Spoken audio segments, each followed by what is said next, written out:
kuva kw'igenekerezo rya 19 gushika kujya 21 myandagaro, Nyeniteka Emmanuel Sinzohagera arongoye Inama Nkenguzamateka akongera agaserukira imbere y'amategeko ishengero rya Méthodiste Unie mu Burundi, yarateye iteka igikorane cy'iminsi itatu categuwe ku rwego rw'igihugu, cyatunganijwe n'iryo shengero ku musozi Kayero muri komine Mpinga-Kayove yo mu ntara ya Rutana. Kikaba citabwe n'abanyeshengero bavuye mu bubwiriza butandukanye n'abandi bashitsi baje bava mu yandi mashengero. Ico gikorane cyatunganijwe ku civugo dukure muri mpwemu, kikaba cyaranzwe n'imvyino n'indirimbo z'imigwi y'abaririmbyi yagiserukira hanini ububwiriza butandukanye bw'iryo shengero.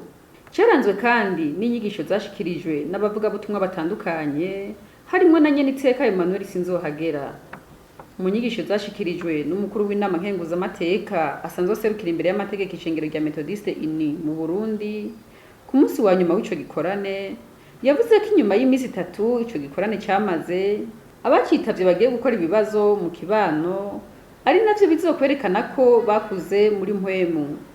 Ati bimwe mu vyerekana ko umuntu yakuze ni kutiyandurisha ibiryoshe no gusenga igihe cose.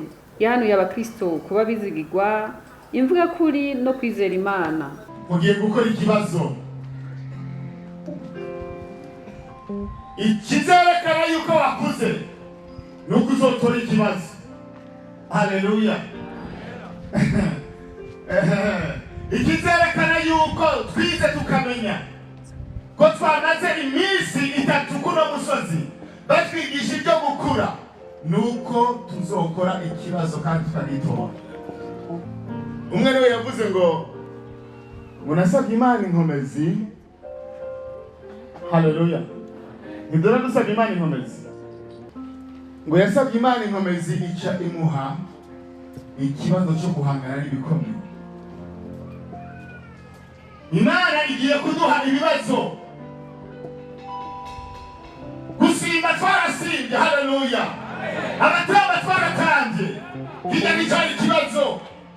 Hari ikibazo tugiye gukora nitwava hano, kugira ngo Imana irabe yuko by'ukuri iminsi wamaze ngaha uriko wigishwa gukura yuko wabitahanye. Nagera babwira ngo turigana saba inyama n'amaraso. Umbe ngera kubwire uza kuba ngaha, ikintu cyambere uza guhura naco kizoba ari ikibazo, kugira ngo Imana irabe yuko wamaze gukura.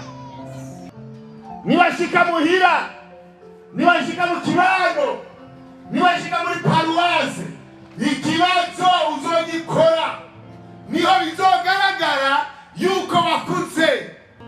Mukobwa uri hano witege gukora ikibazo, wa musore uri hano witege gukora ikibazo, mama papa uri hano witege gukora ikibazo. Yari kutubera byiza iyo twigumira ngaha, sibyo kabene data? Yari kutubera byiza ko twigumira ngaha, mugabo ntibikunda. Reka tumanuke kugira ngo hariya tugira tugende hariya muhira, mu kibano, mu ishengero, mu bubwiriza baduha ikibazo cyerekana ko twakuze. Ingorane uno munsi turibagira abo turi. Ikibazo cya mbere duhura nacyo nicyo kwibagira abo turi. Icyo cyaba kidutsinda. Badaniyeli kubera ko bari bazi icyo bari, nicyo gituma ikibazo cya mbere babahaye kwari ukurya ku binutse by'umwami. Igice cya mbere umurongo w'umunani bavuga ngo bagira imigabo mu mitima yabo yo kutihumanisha ibyo kurya, yo kutihumanisha ibiryoshe. Baravuga ngo twe